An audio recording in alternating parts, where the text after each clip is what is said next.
بسم اللہ الرحمن الرحیم۔ السلام علیکم ورحمۃ اللہ اسٹوڈینٹس، 7th کلاس کی اسلامیات لازمی کے ساتھ مبین احمد صدیقی آپ کے سامنے۔ آج کے لیکچر میں ہم 7th کلاس کے دوسرے چیپٹر ایمانیات اور عبادات کا ٹاپک پڑھنے جا رہے ہیں۔ آئیے اس کو پڑھنے کے لیے بورڈ پر چلتے ہیں۔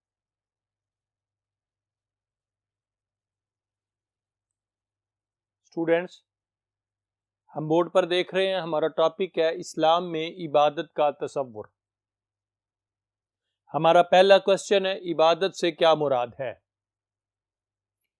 عبادت کا لفظ عبد سے بنتا ہے۔ عبد کا مطلب ہوتا ہے بندگی کرنا، بندگی۔ عابد کسے کہتے ہیں؟ بندگی کرنے والے کو۔ ایسا شخص جو عبادت کرنے والا ہے، بندگی کرنے والا ہے، وہ عابد کہلاتا ہے۔ معبود کس کو کہا جاتا ہے؟ وہ ذات کہ جس کی بندگی کی جائے، جس کی بندگی کی جائے وہ معبود کہلاتا ہے۔ معبود سے مراد اللہ تعالیٰ کی ذات ہے۔ انسان عابد ہے، بندگی کرنے والا۔ بندگی عبادت کو کہا جاتا ہے۔ بندہ اپنے آقا اور معبود یعنی اللہ تعالیٰ کی اطاعت میں جو کچھ کرتا ہے وہ عبادت کہلاتا ہے، بندگی کہلاتا ہے۔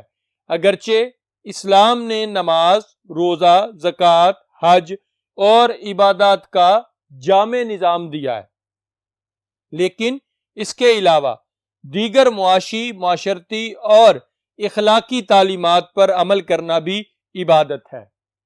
کس طرح؟ اگر یہ معاشی، معاشرتی اور اخلاقی تعلیمات جتنی بھی ہیں، ان سب کو اگر ہم قرآن و سنت کے مطابق عمل کریں گے تو وہ عبادت کہلائے گا۔ اس سے یہ بات معلوم ہو جاتی ہے کہ مسلمان کی تمام زندگی عبادت ہے۔ اگر کوئی کام کرتا ہے، رزق حلال کماتا ہے، تب بھی عبادت ہے۔ محنت مزدوری کر رہا ہے، حلال رزق کمانے کی کوشش کر رہا ہے، تب بھی عبادت ہے۔ تجارت کر رہا ہے، اگر سنت کے مطابق کر رہا ہے، پھر بھی عبادت ہے۔ تو ثابت ہوا کہ انسان کی تمام زندگی جو ہے وہ عبادت کہلاتی ہے۔ ہم دیکھتے ہیں کہ اللہ تعالیٰ نے قرآن پاک میں ارشاد فرمایا، وَمَا خَلَقْتُ الْجِنَّ وَالْإِنسَ إِلَّا لِيَعْبُدُونِ۔ ہم نے انسانوں اور جنوں کو اپنی عبادت کے لیے پیدا فرمایا۔ روزے دار کی کیا فضیلت بیان کی گئی ہے؟ یہ ہمارا نیکسٹ کوسچن ہے۔ سب سے پہلے روزہ بھی ایک اسلامی عبادات میں سے اہم عبادت ہے۔ اسلامی عبادات میں سے ایک اہم عبادت ہے اور اس کے ساتھ ساتھ اسلام کا بنیادی رکن ہے، اہم رکن ہے۔ حدیث پاک میں آتا ہے، روزے دار کی فضیلت کے بارے میں نبی کریم صلی اللہ تعالی علیہ وسلم نے فرمایا، اللہ تعالیٰ کو روزے دار کے منہ کی بو مشک کی خوشبو سے زیادہ پسند ہے۔ یعنی روزے دار کے منہ سے جو بو پیدا ہوتی ہے، نبی کریم صلی اللہ علیہ وسلم فرماتے ہیں وہ مشک اور زعفران سے زیادہ پسندیدہ ہے۔ بہترین اعلیٰ سے اعلیٰ خوشبو جو ہے اس سے زیادہ پسند کرتا ہے اللہ تعالیٰ روزے دار کے منہ کی بو کو۔ آئیے دوسرے بورڈ پر چلتے ہیں۔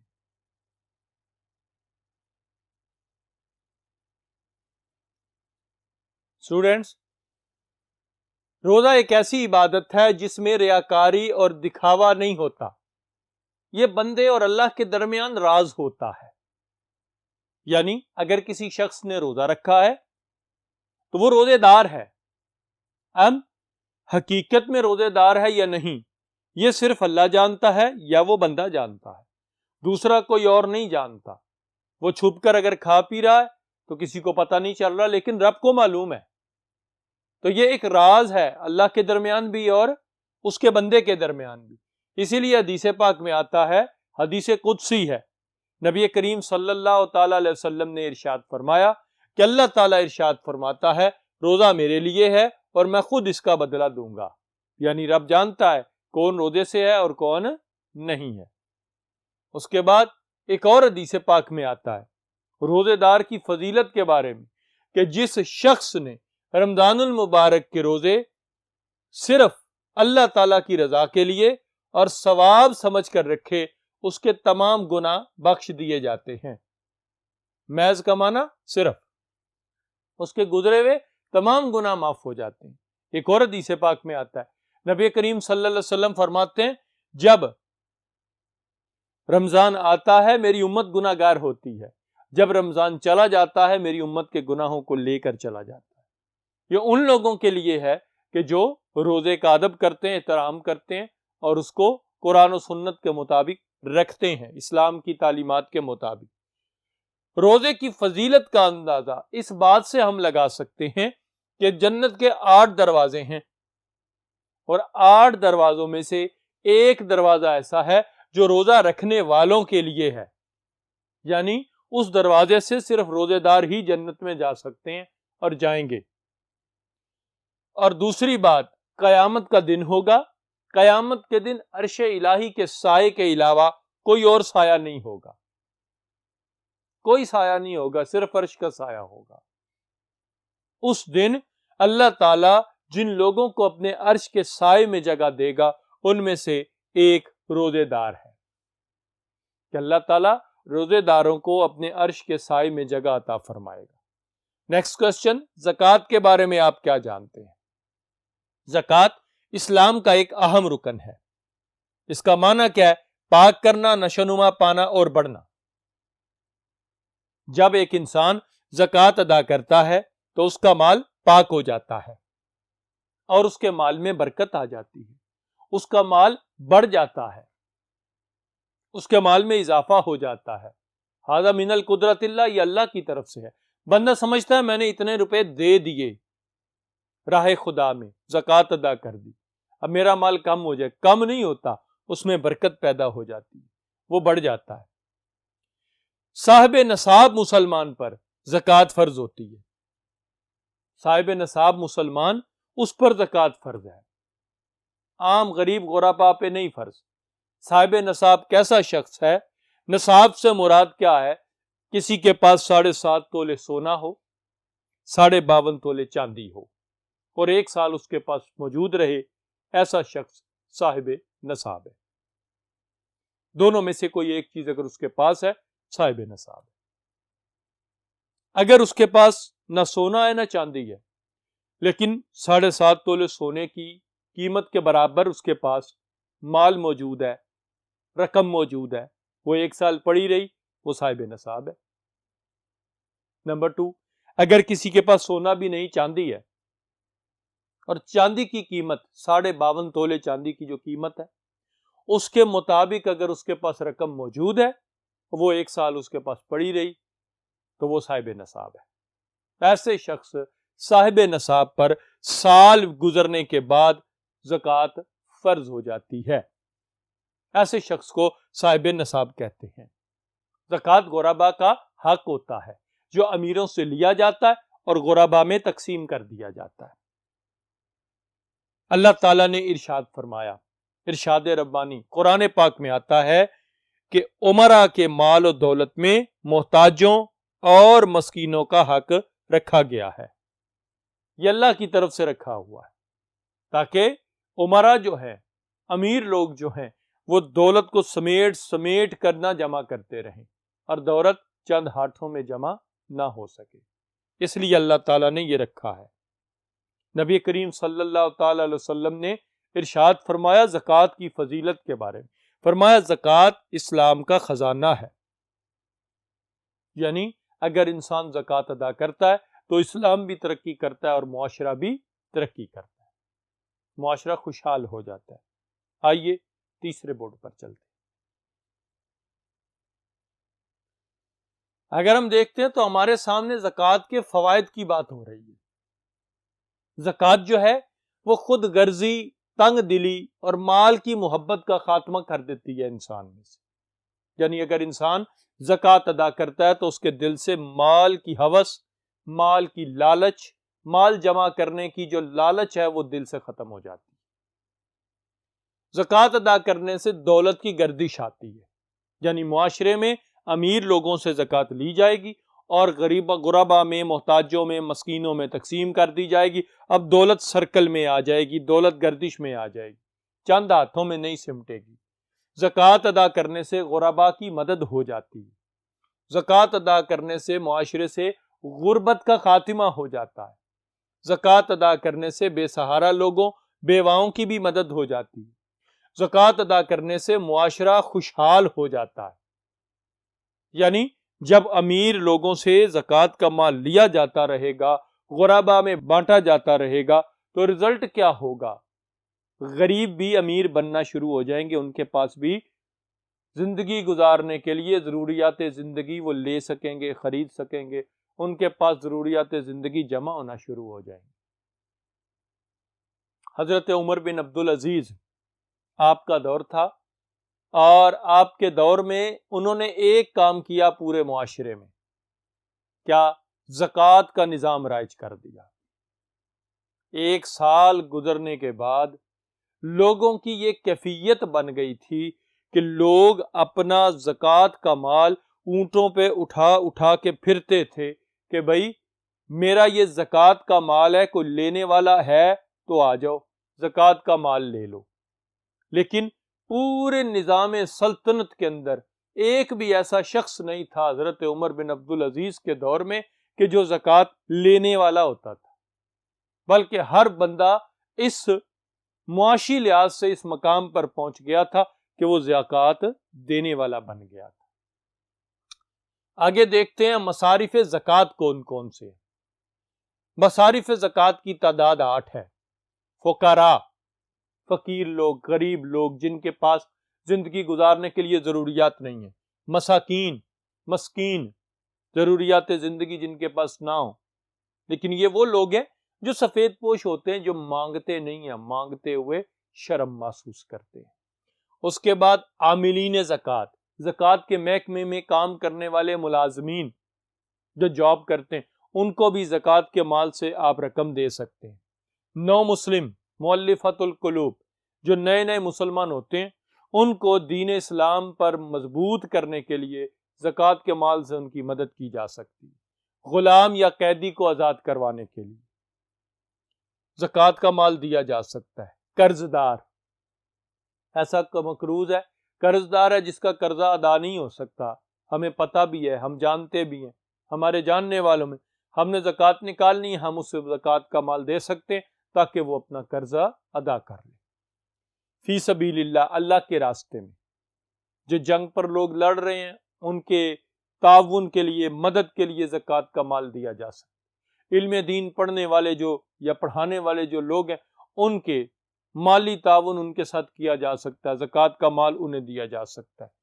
مسافر، اگرچہ گھر میں صاحب نصاب ہے لیکن کسی دور علاقے میں سفر پر گیا، اب وہاں کو ایسا عارضہ ہوا، حادثہ ہوا کہ اب واپس نہیں آ سکتا، لٹ گیا، کچھ ہو گیا، کچھ بھی نہیں اس کے پاس رہا، اب واپس آنے کے لیے بھی اس کو رقم درکار ہے۔ اب وہ مسافر ہے، انجان علاقے میں ہے، وہاں کے علاقے کے لوگ اپنا زکوٰۃ کا مال اسے دے سکتے تاکہ وہ اپنے گھر تک پہنچ جائے۔ حج کے بارے میں آپ کیا جانتے ہیں؟ حج کا مفہوم کیا ہے؟ حج کا مطلب ہے زیارت کا ارادہ کرنا، ٹھیک ہے، قصد کرنا اور ارادہ کرنا۔ ذی الحج کے مخصوص ایام میں 9، 10، 11، 12 یہ 4 تاریخیں ذی الحج کی، ذی الحج کے مخصوص ایام میں بیت اللہ کی زیارت کرنا اور اس کا ارادہ کرنا اور مخصوص رسومات ادا کرنا حج کہلاتا ہے، جنہیں مناسک حج کہتے ہیں، ارکان حج کہتے ہیں۔ ان ارکان کو مخصوص ایام 9 ذی الحج، 10 ذی الحج، 11 ذی الحج، 12 ذی الحج میں ادا کرنا، بیت اللہ جا کر بیت اللہ کی زیارت بھی کرنا، طواف بھی کرنا، یہ حج کہلاتا ہے۔ حج جو ہے وہ ہر صاحب استطاعت مسلمان پر زندگی میں ایک مرتبہ فرض ہے۔ صاحب استطاعت مسلمان وہ ہے جو گھر سے بیت اللہ جانے کا طاقت رکھتا ہو، اس کے پاس اخراجات موجود ہوں جانے اور آنے کے، وہاں رہنے کے، اور اس کے گھر والوں کے پاس بھی جتنا عرصہ اس نے گھر نہیں ہونا اتنے عرصے کے اخراجات موجود ہوں۔ ایسا شخص جو ہے وہ کیا کہلاتا ہے؟ وہ صاحب استطاعت کہلاتا ہے۔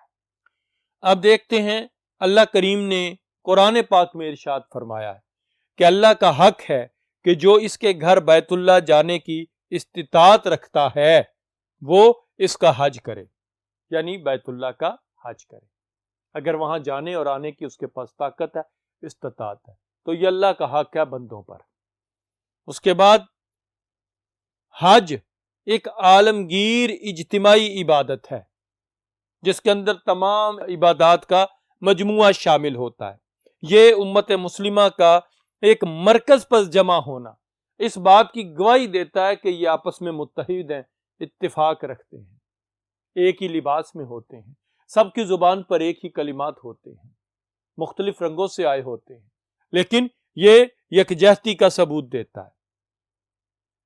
آگے حضور علیہ الصلوۃ والسلام ارشاد فرمایا، نبی کریم علیہ السلام فرماتے ہیں جس نے اس طرح حج کیا کہ وہ گناہوں اور فضول باتوں سے بچا رہا تو گناہوں سے ایسا پاک ہو جاتا ہے کہ جیسے آج کے دن وہ پیدا ہوا ہے۔ یہ حج کرنے والے کی فضیلت ہے۔ اور جو حج نہیں کرتا بس ٹائم ہی نہیں ملا، یہ کوئی بات نہیں۔ اس کے بارے میں نبی کریم صلی اللہ تعالی علیہ وسلم ارشاد فرماتے ہیں کہ اگر کسی شخص کو ظالم حاکم نے بھی نہیں روکا، اس کو کوئی شرعی مجبوری بھی نہیں تھی، راستہ بھی پرامن تھا، پھر بھی اس نے حج نہیں کیا، تو پھر وہ یہودی ہو کے مرے یا نصرانی۔ یوں سمجھ لیں کہ یہ بد دعا اس شخص کے لیے کہ جو حج ادا نہیں کرتا۔ صاحب استطاعت بھی ہے، کو مالی پریشانی بھی نہیں ہے، راستہ بھی پرامن ہے، ظالم حاکم نے بھی اس کو نہیں روکا ہوا، تو بس وقت نہیں ملتا، یہ کوئی جواز نہیں ہے حج ترک کرنے کا۔ ایسے شخص کے بارے میں نبی کریم علیہ السلام نے یہ روایت بیان فرمائی جو میں نے آپ کو بتائی کہ وہ یہودی ہو کر مرے یا نصرانی۔ آئیے اب چوتھے بورڈ پر چلتے ہیں۔ اگر ہم دیکھتے ہیں اسٹوڈنٹس، ہمارے سامنے حج کے فوائد موجود ہیں۔ حج اتحاد عالم اسلام کا ذریعہ ہے، یعنی پوری دنیا سے مسلمان متحد ہو جاتے ہیں، اکٹھے ہو جاتے ہیں، جمع ہو جاتے ہیں بیت اللہ شریف میں، مکہ المکرمہ میں۔ اسلام کی عظمت کے واضح آثار نظر آتے ہیں حج کے دوران۔ یہ مسلمانوں کے عظمت اور شان کو ظاہر کرتا ہے حج۔ بین الاقوامی تعلقات میں اضافہ ہوتا ہے، مختلف ممالک سے لوگ آئے ہوتے ہیں، اس مرکز پر جمع ہوتے ہیں، ایک دوسرے سے ملاقات کرتے ہیں، تو پھر تعلقات میں اضافہ ہوتا ہے۔ جغرافیائی معلومات میں اضافہ ہوتا ہے انسان کی۔ اگر انسان حج پر جائے تو وہاں جا کر صفا اور مروہ کی سعی کرتا ہے، بیت اللہ کی زیارت اور طواف کرتا ہے، اس کے ساتھ ساتھ مکہ المکرمہ میں جتنے بھی سارے مقدس مقامات ہیں ان کی زیارت کرتا ہے، منا میں جاتا ہے، مزدلفہ میں قیام کرتا ہے، تو اس کی جغرافیائی معلومات میں اضافہ ہوتا ہے۔ وہاں جانے سے اہل عرب کی تہذیب و تمدن سے واقفیت ہوتی ہے کہ ان کی زندگی گزارنے کا انداز کیسا ہے، ان کی زبان سے تھوڑی بہت واقفیت انسان کو ہو جاتی ہے۔ بیت اللہ شریف کی برکات نصیب ہوتی ہیں، یہ سب سے بڑا فائدہ ہے کہ بیت اللہ شریف کی برکات نصیب ہوتی ہیں۔ حضور علیہ الصلوۃ والسلام فرماتے ہیں جو بیت اللہ پر پہلی نظر ڈالتا ہے نا، جب تک آنکھ نہیں جھپکتا اس کی وہ دعا قبول ہوتی ہے جو وہ مانگ رہا ہوتا ہے، آنکھ جھپکنے سے پہلے۔ تو یہ برکات ہیں بیت اللہ شریف کی۔ اور اس کے ساتھ ساتھ حج کے بعد مدینہ پاک میں بھی حاضری ہوتی ہے، اور جب مدینہ پاک حاضری ہوتی ہے تو مدینہ المنورہ کی برکات بھی انسان کو نصیب ہو جاتی ہے۔ اس کے بعد حج کا اہم رکن کون سا ہے؟ حج کا اہم رکن بیٹا 9 ذی الحجہ کو میدان عرفات میں قیام کرنا یعنی ٹھہرنا ہے، اسے وقوف عرفات کہتے ہیں۔ اگر کوئی شخص اس رکن سے رہ جاتا ہے پھر اس کا حج نہیں ہوتا۔ اس کے بعد انسانوں اور جنوں کو اللہ تعالیٰ نے کس لیے پیدا کیا؟ انسانوں اور جنوں کو اللہ تعالیٰ نے اپنی عبادت کے لیے پیدا کیا ہے۔ وَمَا خَلَقْتُ الْجِنَّ وَالْإِنسَ إِلَّا لِيَعْبُدُونِ۔ ہم نے جنوں اور انسانوں کو اپنی عبادت کے لیے پیدا فرمایا۔ اللہ تعالیٰ نے انسانوں اور جنوں کو عبادت الہی کے لیے پیدا کیا۔ قرآن پاک میں سب سے زیادہ کس چیز کا حکم دیا گیا ہے؟ سب سے زیادہ کون سی عبادت کا حکم دیا گیا ہے؟ نماز کا۔ 700 سے زیادہ مرتبہ نماز کا حکم دیا گیا ہے۔ اور اگر وہ پوچھے کہ قرآن پاک میں نماز کے ساتھ کس عبادت کا حکم دیا گیا ہے، تو پھر نماز اور زکوٰۃ کا حکم اکٹھا دیا گیا ہے۔ یہ یاد رکھنا ہے آپ نے۔ وَأَقِیمُوا الصَّلَاةَ وَآتُوا الزَّکَاةَ، نماز کو قائم کرو اور زکوٰۃ کو ادا کرو۔ ہمارا لاسٹ کوسچن، حج ایک کیسی عبادت ہے؟ حج ایک جسمانی عبادت بھی ہے، مالی عبادت بھی ہے، اس میں بندہ اپنا مال بھی خرچ کرتا ہے، بدنی عبادت بھی ہے، اس کے ساتھ ساتھ اخلاقی عبادت بھی ہے، لسانی عبادت بھی ہے، بلکہ تمام عبادات کا مجموعہ ہے۔ کون سی عبادت؟ حج۔ اسٹوڈنٹس، یہ ہمارا ٹاپک تھا اسلام میں عبادت کا تصور۔ اسٹوڈنٹس، اس کو اچھی طرح سے دیکھیے گا اور سنیے گا تاکہ آپ کو اچھی طرح ذہن نشین ہو جائے اور آپ کو کسی قسم کی کوئی مشکل نہ رہے۔ نیکسٹ ٹاپک کے ساتھ نیکسٹ لیکچر میں پھر حاضر ہوں گے، تب تک کے لیے اللہ حافظ۔